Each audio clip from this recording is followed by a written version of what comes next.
इन्ना लिल्लाहि व इन्ना इलैहि राजिऊन। नाज़रीन, आज की ये खबर मिडल ईस्ट नहीं, पूरी दुनिया की सियासत को हिला देने वाली है। ईरानी सरकारी टीवी ने ऐलान कर दिया है कि ईरान के सर्वोच्च नेता आयतुल्ला अली खामेनी साहब की मौत इजरायली हवाई हमलों में हो चुकी है। अब वो हमारे बीच नहीं है। यह दावा उस बयान के कुछ घंटे बाद आया है जिसमें अमेरिकी राष्ट्रपति डोनाल्ड ट्रंप ने भी कहा था कि खामेनी अब जिंदा नहीं है। अगर यह खबर पूरी तरह अब कंफर्म हो चुकी है, क्योंकि रात को तकरीबन 2 बजे खामेनी साहब के ट्विटर हैंडल से एक पोस्ट हुआ जिसमें बिस्मे हैदर की बात को उन्होंने दोहराया था।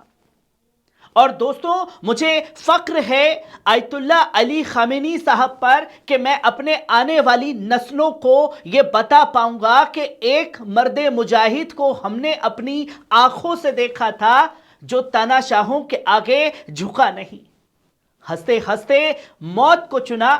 जहां तमाम तरह की बातें कही जा रही थी, खामेनी साहब कहीं भागे नहीं और बार बार वो कहते रहे कि मौत बरख है, आज आनी है कल आ जाए, कोई फर्क नहीं पड़ता। और आज ये खबर जब आई तो हाथ पैर मेरे ठंडे पड़ गए। अल्फाज है नहीं कि क्या कहूं क्या नहीं कहूं। 40 दिन का राष्ट्रीय शोक ईरान में घोषित कर दिया गया।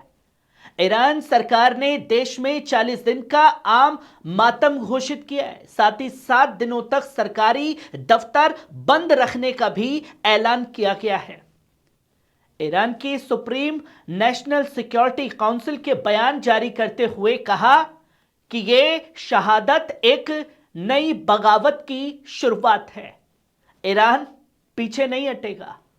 रिवोल्यूशनरी गार्ड यानी आईआरजीसी ने बदला लेने की कसम खाई है। नाज़रीन, यहां यह समझना बहुत जरूरी है कि खामेनी साहब सिर्फ एक राजनीतिक नेता नहीं थे, वे ईरान की इस्लामी व्यवस्था के प्रतीक थे। उनकी मौत सत्ता के ढांचे में बहुत बड़ा झटका हो सकती है। और सवाल यही है कि इसके बाद क्या ईरान खत्म हो जाएगा? ट्रंप का बयान आया। अमेरिकी राष्ट्रपति डोनाल्ड ट्रंप ने कहा कि यह ईरानी और अमेरिकी जनता के लिए न्याय है। यह कैसा न्याय है? आपने खामेनी साहब को शहीद किया और दुनिया ने देखा कि उनके साथ साथ आपने 108 मासूम बच्चियों को शहीद करने का काम किया है। यह आतंकी हमला नहीं तो और क्या है? ये ईरानी जनता के लिए अपना वतन वापस लेने का मौका है। ये बातें कही जा रही हैं। उन्होंने साफ किया कि बमबारी जारी रहेगी जब तक जरूरी होगा और आखिरी सांस तक लड़ेंगे। नाजरीन, ये बयान सीधे तौर पर संकेत देता है कि अमेरिका सिर्फ सैन्य ठिकानों को निशाना नहीं बना रहा, बल्कि सत्ता संरचना को भी कमजोर करना चाहता है। जो तस्वीर आज खुल करके सामने आई है, क्या यह शासन परिवर्तन की कोशिश है? अमेरिकी मीडिया रिपोर्ट्स के मुताबिक यह ऑपरेशन सिर्फ सैन्य क्षमता खत्म करने के लिए नहीं, बल्कि हालात बदलने के लिए डिजाइन किया गया है। कुछ विश्लेषकों का कहना है कि यह ईरान में रेजिम चेंज यानी सत्ता परिवर्तन की रणनीति हो सकती है। और दोस्तों, इतिहास गवाह है, चेहरे बदलते हैं, कोई ना कोई सामने आता है और खुल करके फिर वही परचम लहराया जाता है जो पहले की तरह लहराया गया है। आईआरजीसी के कमांडर ने साफ तौर पर कहा कि सिस्टम ऐसा बनाया गया है कि किसी भी नेता की मौत से व्यवस्था नहीं रुकती है। खुल करके आईआरजीसी ने यह बातें कही। और अब सवाल यही है, खामेनी साहब के बाद कौन? ट्रंप ने एक इंटरव्यू में कहा कि उन्हें पता है कि अगला फैसला लेने वाला कौन होगा, लेकिन उन्होंने नाम नहीं बताया। ईरान का संविधान कहता है कि सुप्रीम लीडर की मौत के बाद एक अस्थाई परिषद बनाई जाती है और फिर नया नेता चुना जाता है। यह प्रक्रिया कितनी जल्दी और कितनी शांति से होगी, यही असली सवाल खड़ा हो जाता है। ईरान अपने हमले रोकने वाला नहीं है, बदले की कसम ईरान ने खा ली है। कितना नुकसान पहुंचाएगा ईरान, नहीं पहुंचाएगा। और अगर आप बीते 2-3 साल की जंग को देखें तो इजराइल अमेरिका का यह अहम रहा है कि हमें निशाना बनाना है।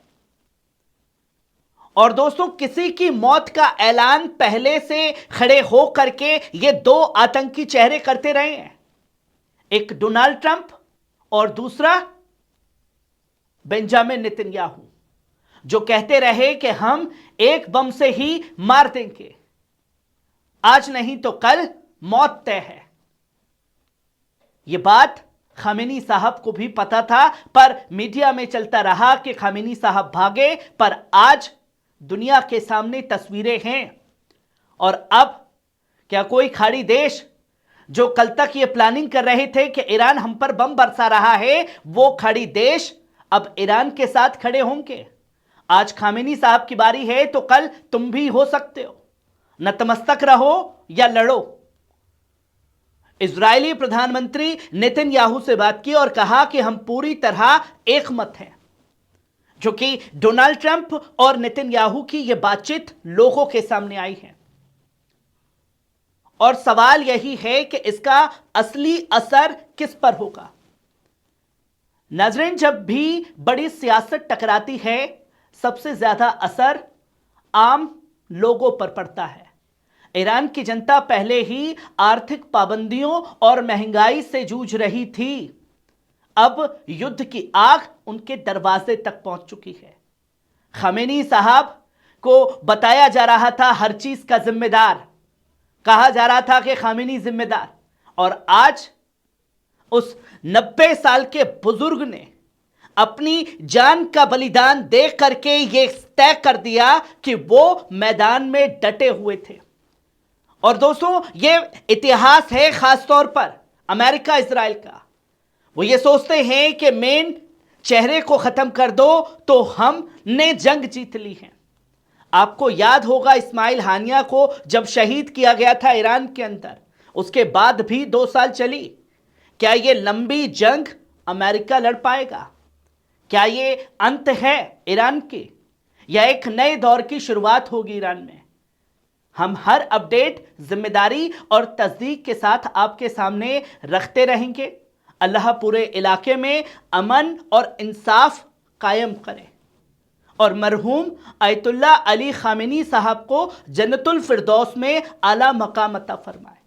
शुक्रिया।